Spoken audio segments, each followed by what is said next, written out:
Hello friends, welcome to மகா tip channel. இன்றைக்கி இந்த வீடியோவில் saree கலெக்ஷன்ஸ் பற்றி பார்க்கலாம்.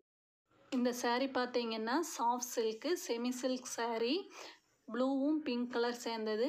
Next pink colour semi silk saree unstitched ப்ளவுஸோட. Next printed semi silk saree, Banarasi material, easy to வியராக இருக்கும்.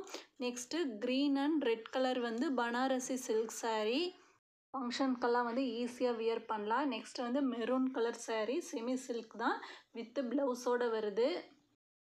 ரெட் அண்ட் க்ரீன் கலர் காம்பினேஷனில் ஒரு saree, இதுவும் செமி சில்க்ஸ் தான், ஈஸி டு வியராக இருக்கும். நெக்ஸ்ட்டு லைட் க்ரீனில் ஒரு Banarasi silk saree, printed material, ஃபங்க்ஷன்ஸ்க்கெல்லாம் ஈஸியாக நம்ம வேர் பண்ணலாம். நெக்ஸ்ட்டு ஒரு டார்க் க்ரீன் கலர் saree, இதுவும் வித் ப்ளவுஸோடு தான் வருது. நெக்ஸ்ட்டு saree பார்த்தீங்கன்னா பேரட் க்ரீனில் ஒரு பனாரசி saree, லைட் வெயிட்டு, ஈஸியாக நம்ம வியர் பண்ணிக்கலாம். சாரியோட ப்ரைஸ் பார்த்தீங்கன்னா 400 to 450க்குள்ளே இந்த sarees இருக்குது.